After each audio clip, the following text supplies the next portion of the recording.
craziest job ever. I'm literally the guy who speaks for this multi-$100 million sports company, and nobody tells me what to do.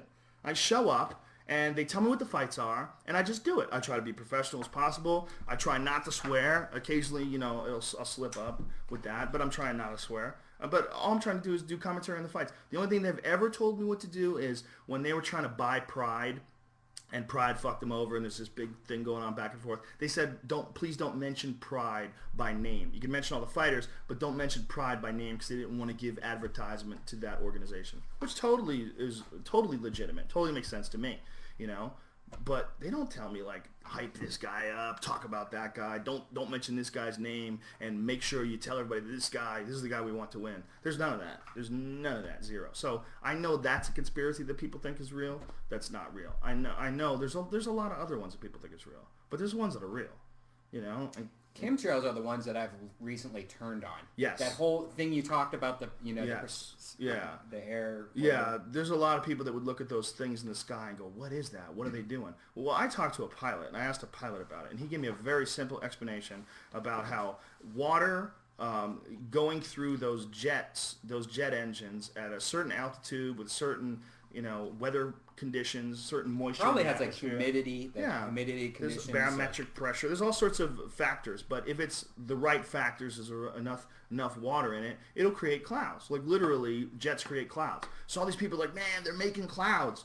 Well, that's what happens when jets fly through the fucking air. Like the idea that they would be like spraying cities, poisoning people. It's like, don't they live on the ground too? Right. Like they're spraying themselves. They're spraying their families and stuff. What do they have shots? They're taking shots so that they don't get. Not to say that they don't experiment with weather, but the majority of the lines you see in the air are definitely. There's legitimate concerns about like that HARP program, where they're fucking doing things to the ionosphere, and there's for sure they're experimenting with weather because we know that China has successfully created rain.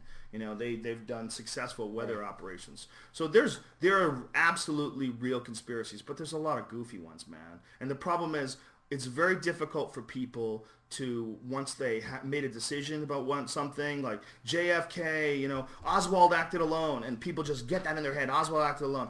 It's very difficult for them to look at contrary evidence and take it into consideration. Like it's almost like there's a competition going on. They want their side to be right.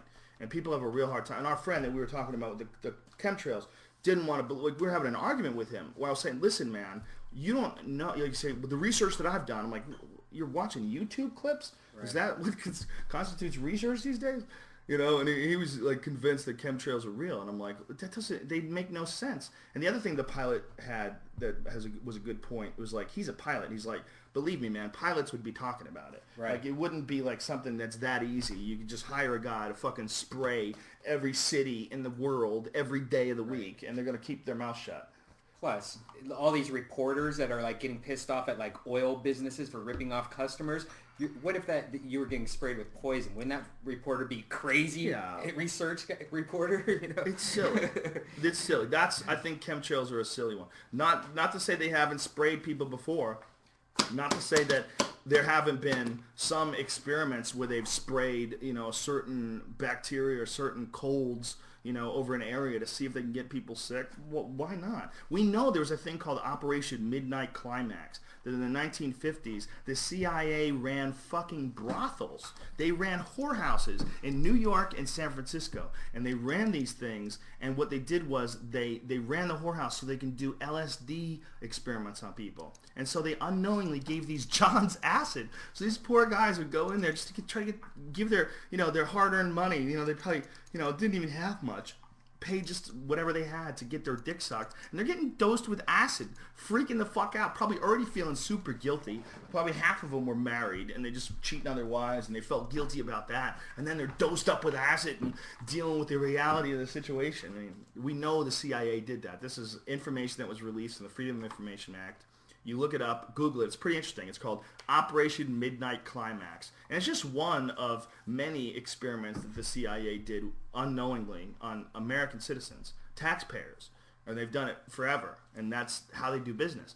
And guaranteed that if they did this back in 1950, they're doing something like it now. It's not like they changed. It's not like all these like conspiracies, all these things that the government's done, like Operation Northwoods. Operation Northwoods was a thing that they proposed in the 1960s, 1962, and this was signed by the Joint Chiefs of Staff and then vetoed by Kennedy. And what it was they were trying to get people enthusiastic about a war against Cuba. So they were planning on blowing up American ships, like real ships. They were going to have mock plane crashes where they were going to blow up drones in the air, and they were going to blame it on the Cubans. They were going to say that all these people died, and they were going to take the passengers and put them under false aliases and have pilots under false aliases, and that pilot was going to give maydays and say he got shot down. Look that up too. It's really interesting. It's called Operation Northwoods. And this was a real plan that they had drafted in the 1960s that the Department of Defense drafted up and the Joint Chiefs of Staff signed, and Kennedy vetoed it. And Kennedy was like, you guys are fucking crazy. Like, what are you doing? Like, you're going to fake attacks in order to get people to want to go to war with Cuba? And that's probably one of the reasons why they killed Kennedy. You know, who knows? But these are real conspiracies. They're real. We know that things are conspired on. The real problem with conspiracies is nobody wants to look stupid. And when you say that you believe something, like you believe in alien abduction, or you believe the government killed Kennedy, or you believe, anything nutty, we didn't land on the moon. When you say you don't believe nutty things, people just automatically label you a kook. Instead of looking at it and going, okay, what has the government done? They really have dosed people with LSD without their knowledge. They really set up whorehouses? The CIA did this? Really. They really were they were planning on faking attacks on American civilians and blowing up American ships and blaming it on the Cubans. They really were going to attack Guantanamo Bay, attack soldiers. They were going to fucking shoot mortars into Guantanamo Bay. They were going to kill American soldiers and blame it on the Cubans and get us to attack them. And that's all real.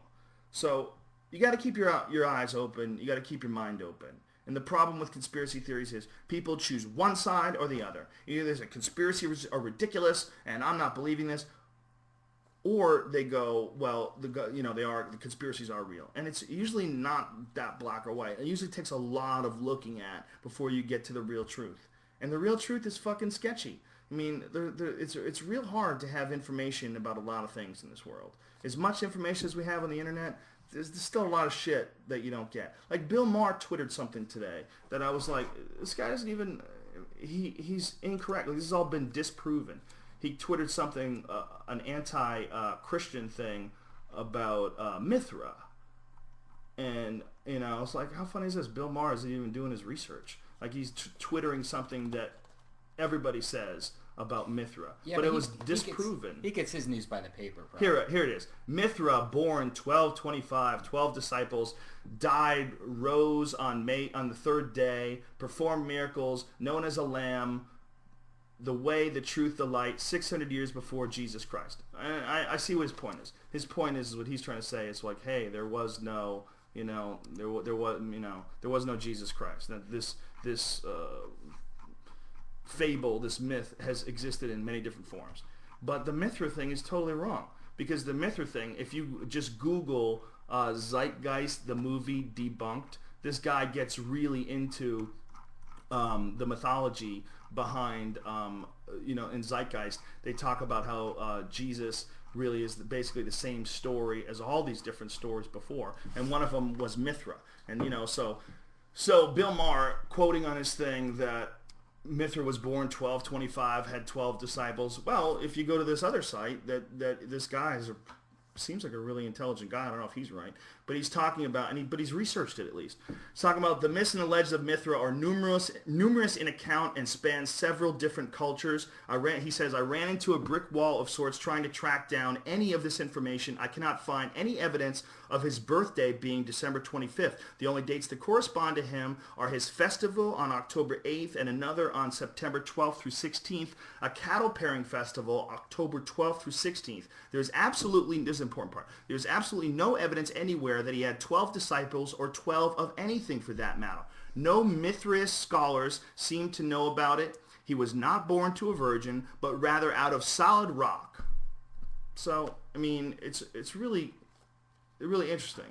People there's not enough research of information. People don't really look these things up. They quote a little bit of something that they saw on the internet, and that's the problem. Is there's no way you can have access to everything. There's no way you can know about everything. It's impossible. So there's going to be a lot of shit that you're talking